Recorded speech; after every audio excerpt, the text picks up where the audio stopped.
Nós te agradecemos, Pai, mais uma vez por esta manhã.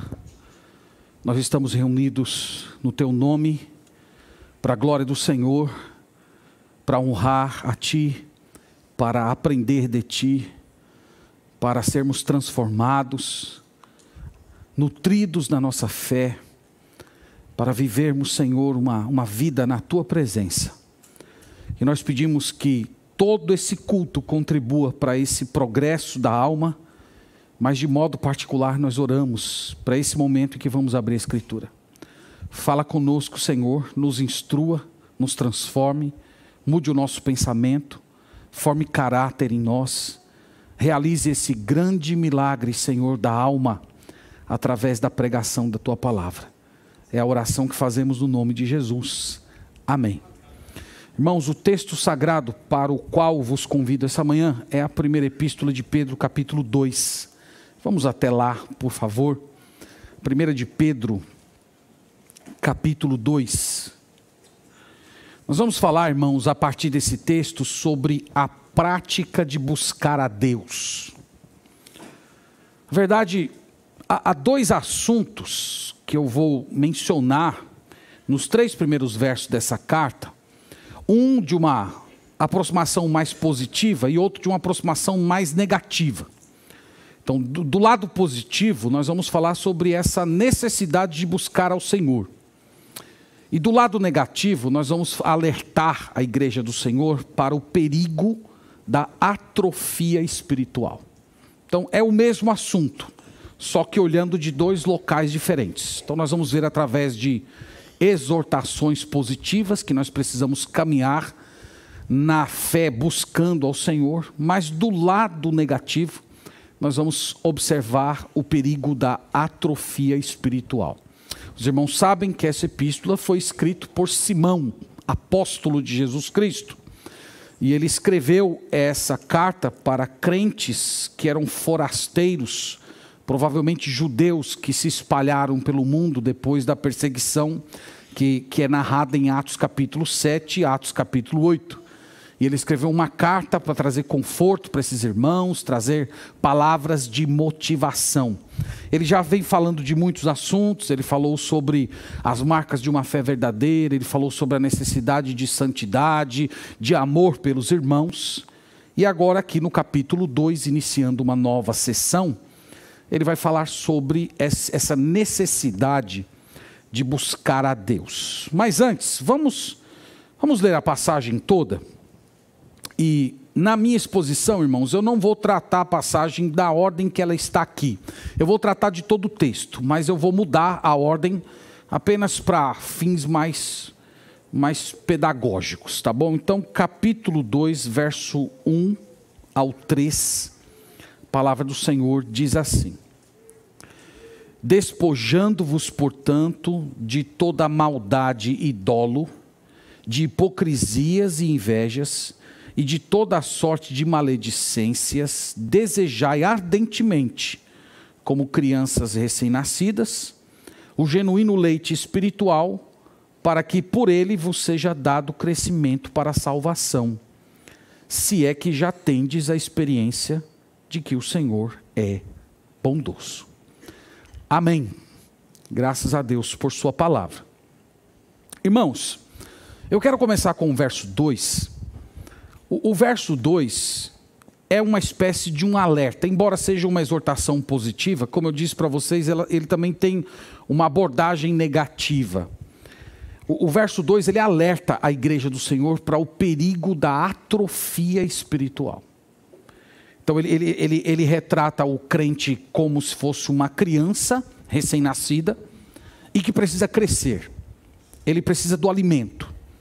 Ele precisa de nutrição na sua alma para alcançar pleno desenvolvimento. Então aqui, irmãos, embora seja uma exortação positiva, como eu falei, traz uma palavra de alerta embutida para a igreja do Senhor. Nós podemos parar de crescer. Nós podemos cair numa situação de acomodamento da vida espiritual, como se nós já tivéssemos desfrutado de Deus tudo aquilo que é possível ser desfrutado no caminhar com Ele. Então nós podemos até observar outras pessoas crescendo, amadurecendo, vivendo intensamente a fé em Deus, andando com Ele de uma forma muito frutífera. E do outro lado, olharmos para a nossa própria vida e nos sentirmos completamente estacionados no nosso andar com o Senhor Jesus. Às vezes nós podemos culpar a nossa personalidade, nós podemos apelar para problemas familiares, experiências do passado, circunstâncias atuais, colocarmos todas essas coisas como uma forma de desculpa pela falta de progresso na vida cristã. De você ter mais zelo por Deus, de você ter mais fervor espiritual, de você ser mais feliz em Deus, de você ter mais fome de comunhão com Cristo, de você ter mais inclinação para as coisas espirituais, mais ousadia no evangelizar, ter mais esperança com respeito ao mundo futuro.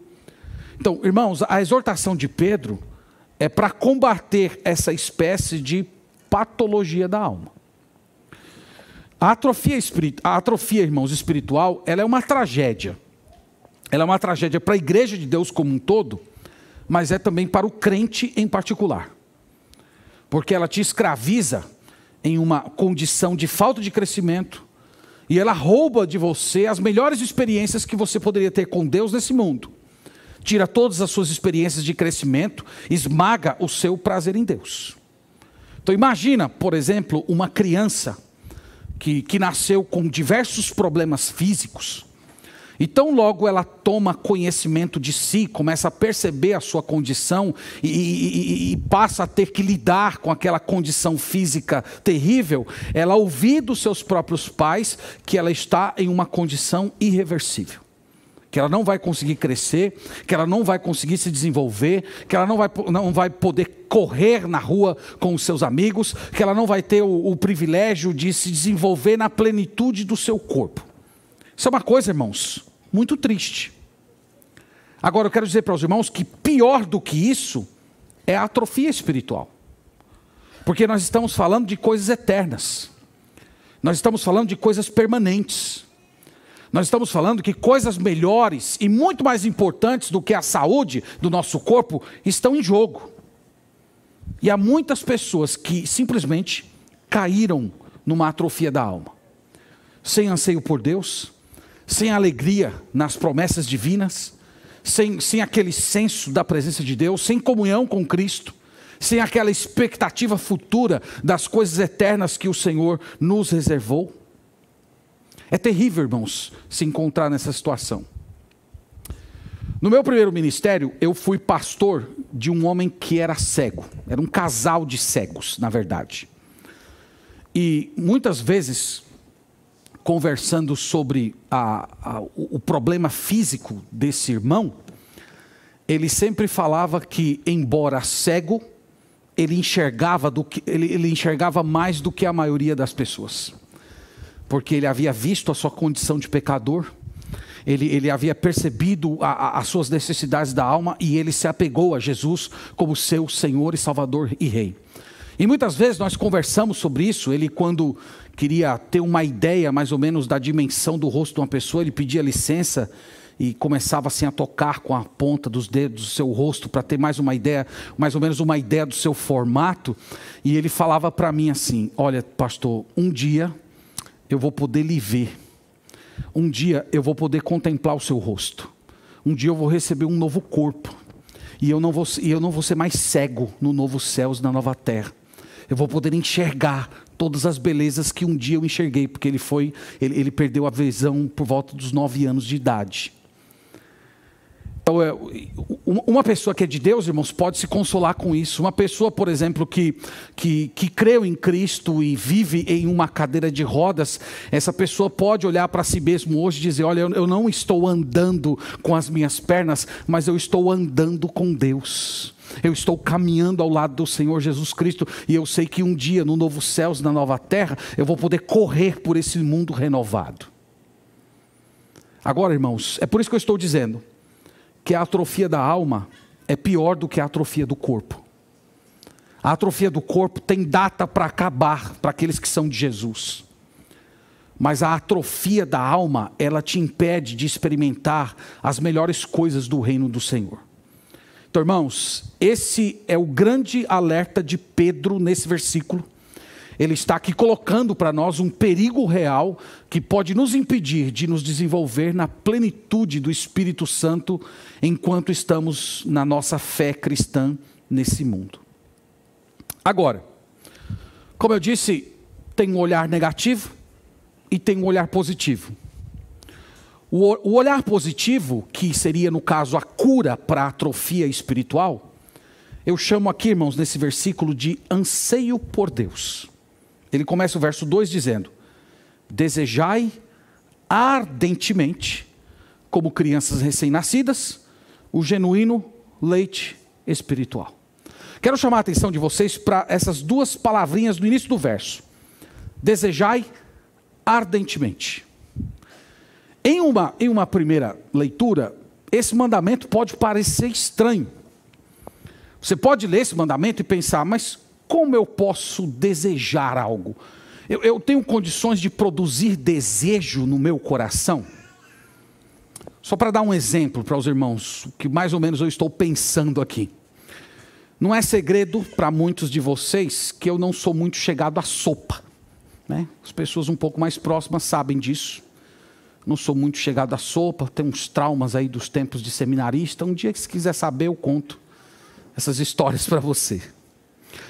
Agora imagina eu visitando uma família da nossa igreja e o anfitrião da casa me oferecendo um farto prato de sopa, dizendo assim, mais ou menos o seguinte: pastor, eu preparei aqui com todo capricho essa sopa com pés de galinha, né? Pés de galinha por todos os lados. E eu olho lá para aquele monte de dedo de pé de galinha, tudo apontando para cima, esbranquiçado, com aquelas unhas enormes, sabe aquelas galinhas das unhas grandes? E o irmão chega e diz: fiz para o senhor. Eu tomaria ou não tomaria? Tomaria. Posso até convocar uma assembleia depois para tratar isso, né, na igreja, mas eu tomaria. Tomaria. Agora, imagine essa pessoa dizendo assim: pastor, veja como esse prato está apetitoso. Eu gostaria de ver o senhor salivando por esses pés de galinha. Eu tenho como fazer isso, irmãos? Eu não tenho. Eu posso fazer alguma coisa, mas eu não tenho o poder de produzir desejo por aquilo ou porque eu não sou inclinado a gostar. Eu posso fazer muitas coisas contra a minha vontade, mas eu não posso mudar a minha vontade. Então, dentro dessa estrutura, veja a ordem de Pedro: desejai ardentemente, como crianças recém-nascidas, o genuíno leite espiritual. Então, dentro dessa mesma estrutura, eu poderia pensar assim: ora, eu posso beber o leite espiritual todos os dias? Posso. Eu posso ser uma pessoa disciplinada, marcar o meu horário de ler a Bíblia, de interagir com a palavra de Deus, e eu posso sistematicamente, numa disciplina de alma, ir lá e ler a minha Bíblia todos os dias. Mas desejar ler a Bíblia, ter aquela expectativa, aquele anseio que ele compara aqui com a criança que está morrendo de fome, eu posso produzir isso em mim? Eu posso gerar isso no meu coração? Então, irmãos, essa ordem, ela é simplesmente fantástica, ela é maravilhosa, porque Pedro está falando sobre criar desejos em torno de assuntos que normalmente nós não desejamos. Então, o mandamento de mandar criar desejo, irmãos, é semelhante a você mandar um aleijado andar. Ele pode até querer, mas ele não tem o poder. Então, como é que nós obedecemos isso aqui? Como é que isso aqui pode se tornar real em nossa vida? Bem, é aqui, irmãos, que entra uma distinção gloriosa entre a lei de Moisés e o Evangelho. A lei nos dá mandamentos. A lei de Moisés oferece mandamentos, mas ela não nos dá poder, capacitação para cumprir os mandamentos de Deus. Eu quero desenvolver um pouco mais esse assunto, porque esse assunto é muito importante no Novo Testamento, irmãos. É inclusive uma distinção entre a dispensação da graça e a dispensação da lei. Eu quero conduzi-los a Romanos capítulo 7, só para eu poder esticar um pouco mais essa questão e explicar melhor para vocês como é que essa ordem de Pedro de ter desejo por Deus, ela deve se expressar na nossa vida hoje. Então, Romanos capítulo 7, versículo 7, nós lemos assim.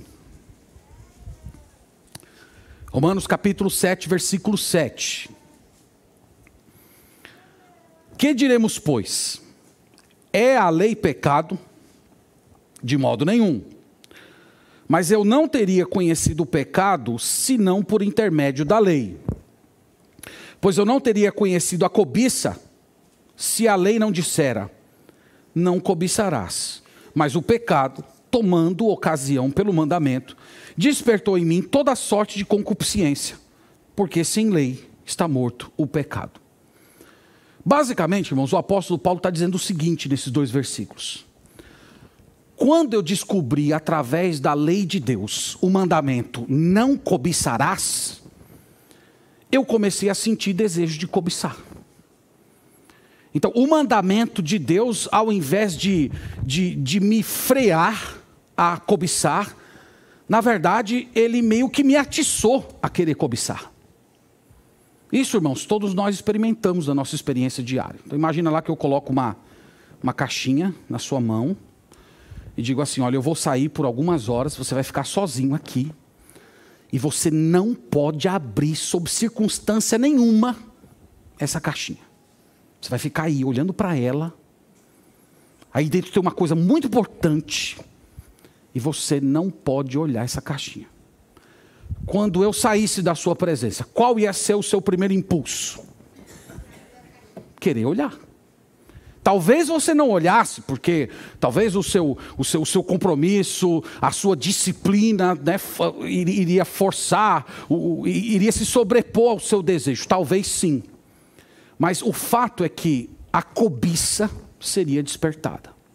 Então, o apóstolo Paulo está falando que a lei de Deus, ela despertou o pecado no sentido que, à medida que nós somos colocados diante dos mandamentos de Deus, ao invés disso nos coibir, ao invés disso frear a nossa natureza pecaminosa, ela acaba fazendo o oposto, ela acaba produzindo a vontade de pecar. E Paulo vai dizer mais para frente, evidentemente, que isso não é porque há um problema com a lei de Deus, não é que a lei de Deus tenha falhado, mas o problema é o nosso coração. As proibições de Deus, de alguma maneira, sempre acabam despertando o mal dentro de nós. Nós somos inclinados a fazer o que Deus reprova. É isso que Paulo vai argumentar aqui. Então, irmãos, Deus nos dá mandamentos através da lei. Mas a lei de Moisés não dá o poder de você obedecer. Lá tem um mandamento, mas não tem o poder para você obedecer. É por isso que nós somos salvos através de Cristo, porque o Senhor Jesus Cristo, Ele veio a esse mundo e Ele cumpriu perfeitamente a lei de Deus no nosso lugar. Ele obedeceu a todos os mandamentos da lei de Deus, Ele nunca pecou, e quando nós cremos nele, essa perfeição, essa integridade dele é lançada sobre nós e as nossas iniquidades são lançadas sobre eles. E sobre ele. É por isso que nós somos salvos. Mas a lei de Deus produz em nós esse ímpeto de querer desobedecer ao Senhor. Contudo, na nova aliança que foi estabelecida na cruz, Deus continua nos dando mandamentos difíceis, mas Ele dá capacitação para nós obedecermos. Romanos capítulo 8, versículo 4, Paulo fala aqui que o preceito da lei se cumpre em nós. Ele diz assim: a fim de que o preceito da lei se cumprisse em nós, que não andamos segundo a carne, mas segundo o Espírito. Porque os que se inclinam para a carne cogitam das coisas da carne, mas aqueles que se inclinam para o Espírito, das coisas do Espírito. Porque o pendor da carne dá para a morte, mas o do Espírito para a vida e paz. Então vocês estão vendo a ênfase que ele dá nos 3 versículos à pessoa do Espírito Santo. Então o que ele está dizendo aqui é que na nova aliança, onde nós estamos vivendo hoje, no local em que nós estamos no plano de Deus hoje, Deus nos dá mandamentos difíceis, mas Ele nos capacita, Ele nos dá o Espírito Santo. E o Espírito Santo, ele nos dá poder para obedecermos aos mandamentos do Senhor, mesmo que os mandamentos de Deus pareçam impossíveis para a gente. Então, de um lado, a lei de Moisés diz assim, olha, se levanta e corra. E eu olho para mim mesmo e digo, mas como é que eu vou correr se eu estou aleijado pelo pecado? Mas o Evangelho nos liberta dessa atrofia espiritual. O Evangelho cura a nossa incapacidade. O Evangelho manda a gente obedecer a lei de Deus, a lei de Cristo, e por meio do Espírito Santo Ele nos dá poder para fazê-lo. Então, quando o texto diz, deseje a palavra de Deus, junto com essa ordem, está embutido todo o poder que você precisa para acolher esse comando que aos olhos humanos é simplesmente impossível. Isso, irmãos, é uma coisa maravilhosa. Nós precisamos crer, nós precisamos ter fé, que Deus vai dar a graça necessária para a gente obedecer a todos os comandos de Deus. Tem uma frase de Agostinho de Hipona, que é muito conhecida e que ao longo dos séculos tem sempre sido relembrada, que reflete mais ou menos essa ideia que eu estou falando para os irmãos. Ele ora nas suas confissões, dizendo assim, concede-me o que ordenas e ordena-me o que queres. Isso é simplesmente maravilhoso. Concede-me o que ordenas. Senhor, Tu queres que eu seja santo. Me dá a santidade e então eu serei santo. Senhor, Tu queres que eu seja manso. Me dá a mansidão. Se o Senhor me der a mansidão, eu poderei obedecer a essa ordem impossível à minha personalidade. Então Deus, irmãos, Ele concede a nós aquilo que Ele requer de nós. Então essa deveria ser a nossa oração, volte lá para o texto. Essa deveria ser a nossa oração ao ler 1 Pedro capítulo 2, versículo 2. Senhor, ler a palavra eu até posso, mas desejar ardentemente a Tua lei é uma coisa que está fora de mim. Isso não acontece na minha experiência diária. Então, Senhor, me dá o desejo, me dá o anseio, cativa o meu coração com a Tua verdade, de tal maneira que eu simplesmente salive pelo momento em que eu vou me alimentar da Tua palavra. Então essa deveria ser a nossa petição ao ler, irmãos, essa passagem aqui. Nós não podemos nos contentar com a atrofia espiritual. Nós não podemos nos contentar com essa mesmice da alma. Nós precisamos crescer no desejo pela palavra do Senhor. Então, dito isso, irmãos, vamos para o versículo 1 agora. Porque no versículo 1 nós temos aqui o poder da palavra de Deus. No verso 2 ele falou sobre o desejo da palavra de Deus. Eu vou voltar ainda a esse versículo para explicar mais algumas coisas. Mas eu quero mostrar para vocês agora o poder da palavra de Deus. No versículo 1 ele diz assim: despojando-vos, portanto, de toda maldade e dolo, de hipocrisias e invejas e de toda sorte de maledicências. Vocês estão vendo que o versículo começa com um portanto. Já falei várias vezes, né, que sempre que você vê um portanto na Bíblia, um pois, você tem que olhar os versículos anteriores, porque é uma verdade que faz conexão com a verdade anterior. E o ponto do anterior que ele vem falando está lá no versículo 23. Ele diz assim, ó: pois fostes regenerados, não de semente corruptível, mas de incorruptível, mediante a palavra de Deus, a qual vive e é permanente. Então ele está falando, a semente que foi plantada em nosso coração e deu origem a uma nova vida em Cristo, essa semente foi a palavra de Deus. Vocês foram gerados pela palavra de Deus. É muito interessante você conectar isso com o capítulo 2, versículo 2. No capítulo 2, versículo 2, ele está falando, deseja a palavra, deseja a palavra. No 1:23 ele está dizendo, deseja a palavra porque você foi gerado pela palavra. Foi a palavra de Deus que fez você cristão. Agora você quer caminhar com Cristo, você precisa continuar desejando a palavra de Deus. No verso 23 e 24, ele fala assim: pois fostes regenerados, não de semente incorruptível, mas de incorruptível, mediante a palavra de Deus, a qual que vive e é permanente. Pois toda a carne é como erva, e toda a sua glória como a flor da erva. Seca-se a erva, cai a sua flor, mas a palavra do Senhor, porém, permanece eternamente. Aqui, irmãos, erva é uma plantinha, um tipo de plantinha muito comum no Oriente. Ela nasce em regiões inóspitas, regiões desérticas, e ela produz uma flor muito linda em um certo momento. Então você olha para aquelas paisagens que na maior parte do ano é estéril, de repente em algumas estações do ano você vê aquele monte de florzinha, tudo lindo, de diversas cores. Então, ele compara a existência humana a essa erva. E lá no Oriente, quando vem o primeiro vento do deserto que bate sobre aquela florzinha, elas imediatamente desaparecem, elas morrem, elas têm uma existência frágil. Então, ele está comparando isso com a condição humana. Ele diz: a palavra, a semente que foi plantada em nós, não é como essa erva que diante do menor vento do deserto ela já é destruída. Essa palavra é viva, ela é permanente, ela foi semeada, ela vai produzir fruto, ela vai gerar, de fato, uma mudança de vida em vocês. Então, aqueles que nasceram de novo pela palavra, terão vida eterna. É uma afirmação de permanência no Senhor. Agora, no verso 1, ele diz: portanto, como se ele dissesse assim: uma vez que vocês nasceram de novo pela palavra de Deus, agora se despojem. E aí ele começa a trazer uma série de exortações a respeito de pecados que nós temos que abandonar. E no versículo 2 entra novamente aquela exortação de que nós devemos desejar a palavra do Senhor. Então, vocês nasceram pela palavra, vocês precisam continuar desejando a palavra. A vida espiritual de vocês foi gerada pela palavra. A caminhada de vocês com Cristo começou por meio da palavra. Agora vocês precisam continuar desejando essa palavra diariamente. Ele fala, irmãos, aqui no versículo 2, do modo como você deve desejar a palavra. Ele faz aqui uma analogia muito bela.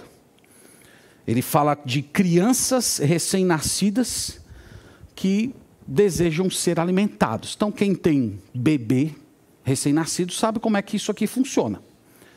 Então, o bebê chorou de madrugada, a mãe acordou lá com sono, e ela diz assim: deixa ele chorar um pouquinho, daqui a pouco ele dorme de novo. É assim, irmã Carole? Não tem como.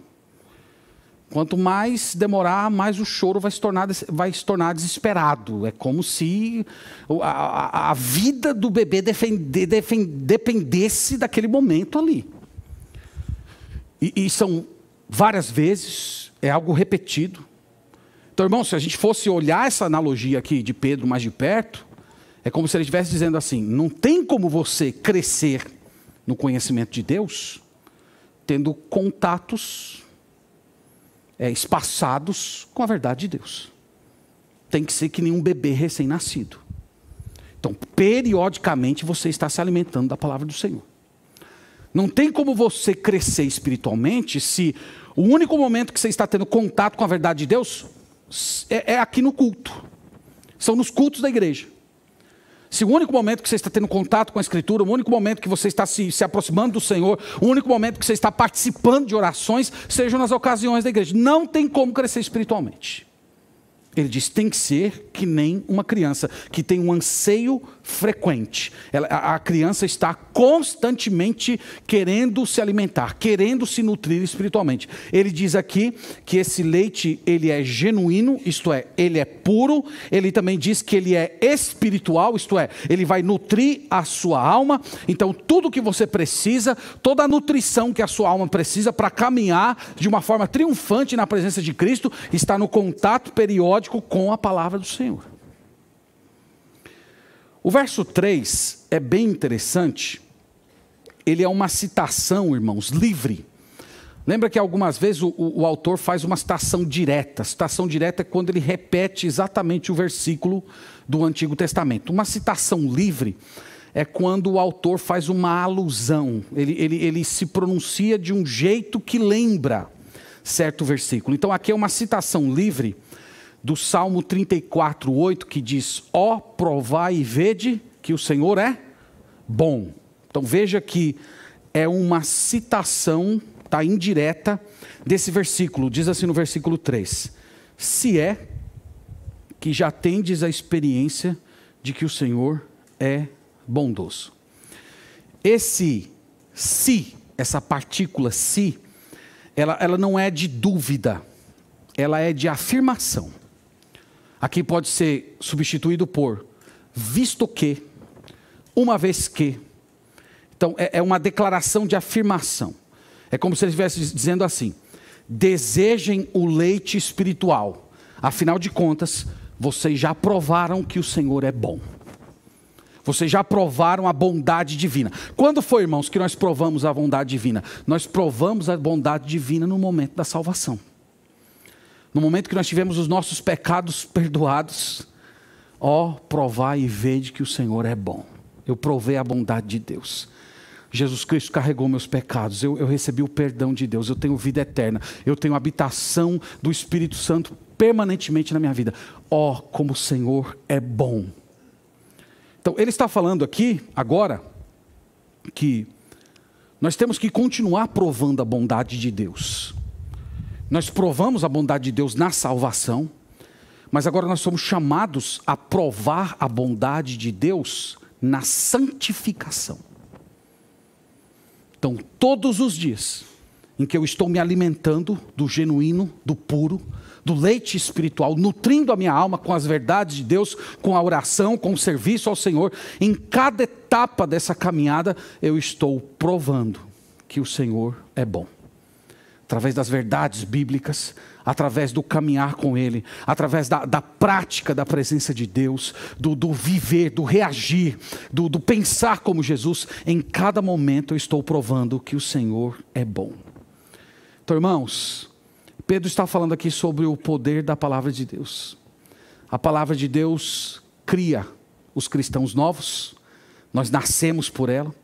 A palavra de Deus produz poder naqueles que estão definhando espiritualmente. A palavra de Deus tira você da atrofia espiritual. O que ele está dizendo, irmãos, é que há poder espiritual atuando em nós. O mesmo poder, diz o apóstolo Paulo em Efésios 1:19, o mesmo poder que tirou o corpo morto de Cristo, que estava 3 dias numa sepultura, aquele mesmo poder, ele está atuando em nós hoje, e esse poder espiritual nos dá condições de nos desembaraçarmos de todo o peso, de todo o pecado, e desejarmos a Deus e experimentarmos o quanto Ele é bom. Então saiba que há poder espiritual agindo em você. O que esse poder espiritual faz? Verso 1 do capítulo 2. Ele diz assim: despojando-vos, portanto, de toda maldade e dolo, de hipocrisias e inveja, de toda sorte de maledicências. O que é que essa palavra poderosa produz em você, além de anseio por Deus? Essa palavra destrói pecados. O poder da palavra de Deus sufoca, crucifica, mortifica pecados. Aqui ele citou uma lista de pecados. Ele fala de maldade. Essa palavra maldade é um termo muito amplo. Essa palavra, irmãos, tanto fala de ações maldosas quanto intenções maldosas. Então, às vezes, por causa dos nossos escrúpulos internos, nós não temos coragem de agir de uma forma maldosa contra uma pessoa. Mas no nosso coração, nós ficamos fantasiando a maldade. Ah, como eu queria essa pessoa, dizer isso, dizer aquilo, afirmar tal coisa. Ah, como eu queria que fulano quebrasse a cara. Isso é maldade. Então é a maldade feita ou é a maldade fantasiada? Pedro diz, a palavra de Deus simplesmente mata dentro de você o desejo de ferir as outras pessoas. Esse é o poder da palavra de Deus em ação. Você vai bebendo das Sagradas Escrituras, e isso vai sufocando dentro de você o desejo por retaliação. O segundo pecado que ele menciona aqui é dolo. Dolo aqui significa fraude, engano. Essa palavra tem um significado bem interessante no Novo Testamento. É punhal disfarçado. Lá em Juízes 3, tem a história de um dos juízes que deu uma facada na barriga de um homem gordo. Lembra daquela história? Eude? Acho que é Eude, né?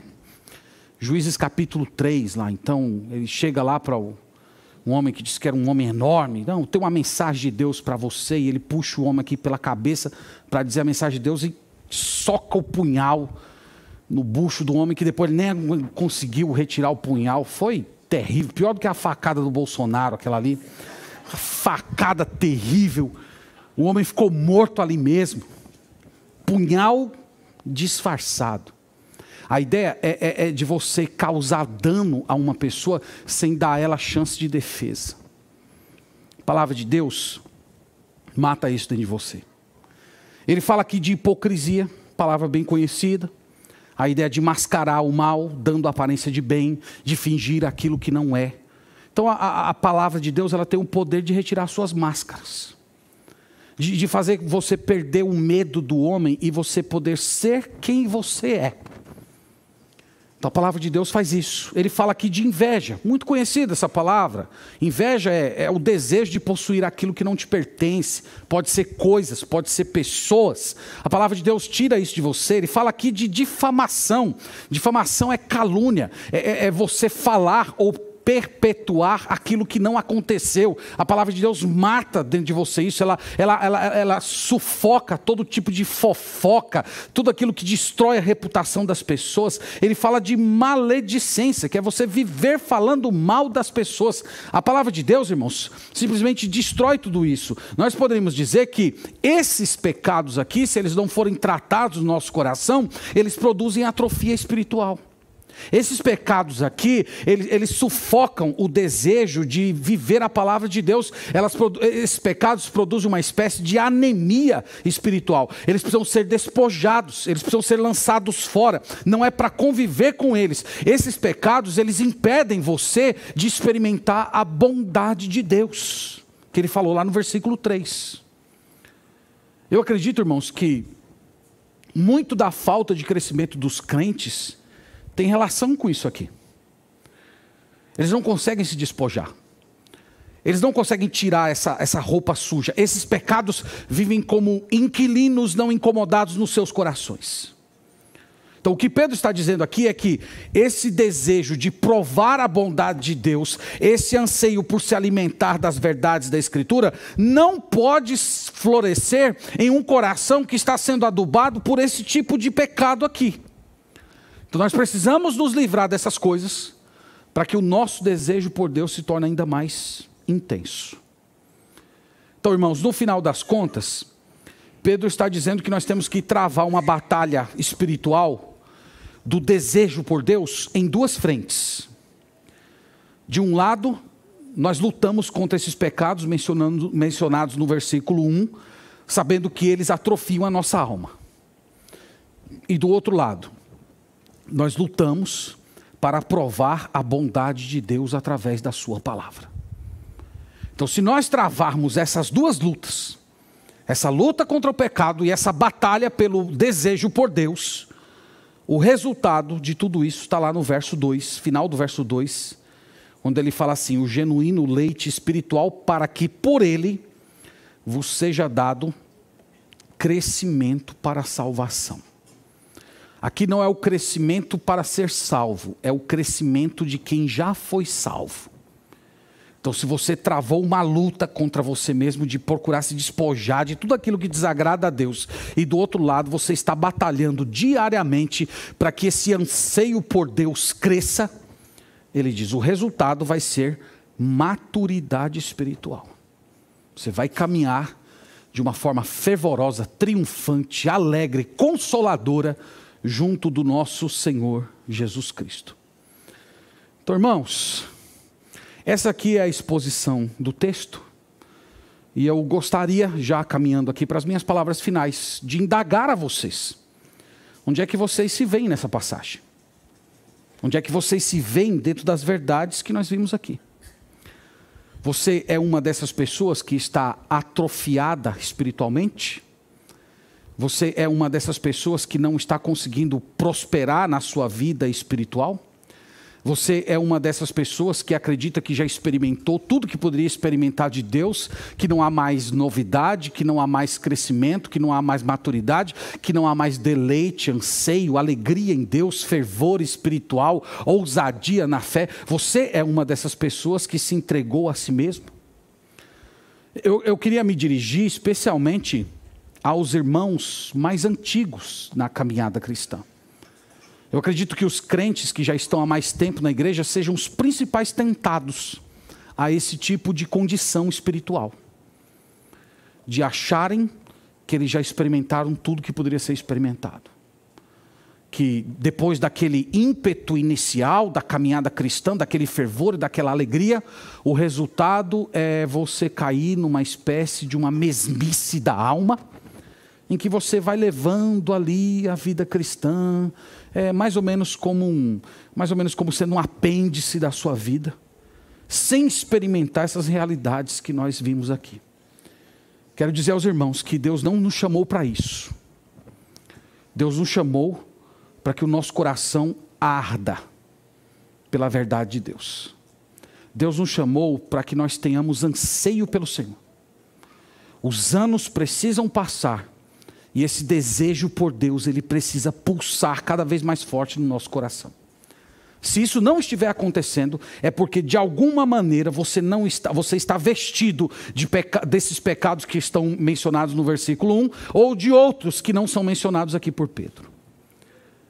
Deus nos chamou para nós termos anseio por Ele, irmãos.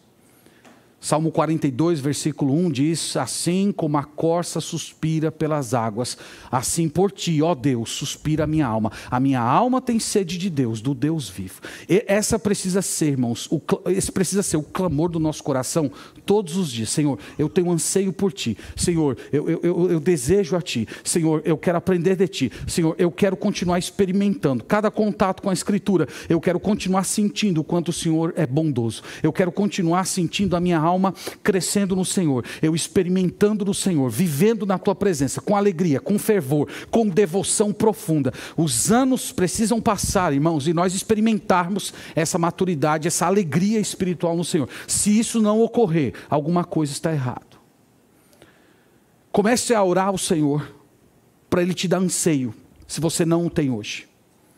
Coloque isso como sendo uma espécie de uma batalha espiritual. Lembra lá da oração de Agostinho. Dá-me, Senhor, aquilo que tu ordenas. Dá-me aquilo que tu ordenas, Senhor. O Senhor quer que eu ore mais. Senhor, me dá espírito de oração. Senhor, tu queres que eu te busque, que eu leia a tua palavra todos os dias, medite nela, dia e noite, como diz o salmista. Me dá anseio pela palavra. Senhor, o Senhor quer que eu seja santo. Eu estou tropeçando nos mesmos pecados por anos. Me dá pureza. Me dá mentalidade espiritual. Coloque isso nas suas orações. Eu tenho certeza, meus irmãos, que Deus vai ouvir. Eu tenho certeza que o Senhor tem alegria em acolher esse tipo de oração. Então clame ao Senhor e não descanse, até que você diariamente experimente o quanto o Senhor é bondoso. Que Deus nos abençoe, irmãos. Que nós todos cresçamos juntos para a salvação como igreja de Deus. Amém. Vamos orar nesse momento, nos agradecer a Deus e pedir que Ele opere essa obra de fé em nossa vida. Nós te agradecemos, Senhor, e bendizemos o Teu nome. Como é bom, Senhor, nos colocar diante da Sagrada Escritura, olhá-la de perto, compreendê-la, estudá-la, meditar sobre ela. Nós te agradecemos, Senhor, por esse livro santo que tanto nos abençoa.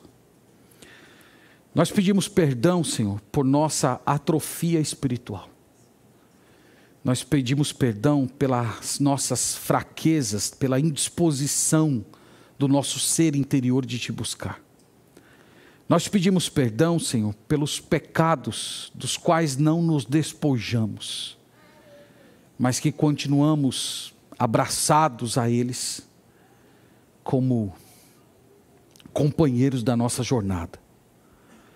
Nós oramos, Senhor, que o Senhor nos dê poder para sermos e fazermos aquilo que Tu requeres de nós. Nós cremos na Tua palavra, Senhor, nós cremos que junto com as Tuas ordens vem acompanhada a capacitação que precisamos. Então nós pedimos, Senhor, que Tu operes isso, que o Senhor realize essa obra. Nós desejamos de todo o coração caminhar contigo e experimentar que o Senhor é bom. E vivermos a nossa vida com esse desenvolvimento interior. Em cada estação da nossa história, aproveitando ainda mais das Tuas dádivas, conhecendo o Senhor de uma forma mais profunda. Então venha a nós, Senhor, essa manhã e nos cura pelo poder da Tua palavra, que ela venha realizar em nós aquilo que nós não podemos realizar por nós mesmos. Por fim, Senhor, eu oro por aquelas pessoas que ainda não creram em Ti, para que elas provem através da salvação que o Senhor é bom, que essas pessoas sejam regeneradas pela palavra, conforme lemos, que elas experimentem a Tua graça, sejam renovadas, tenham perdão de pecados e caminhem de uma forma efetiva com o Senhor e alegre nesse mundo. Essa é a nossa oração, no nome de Jesus, amém.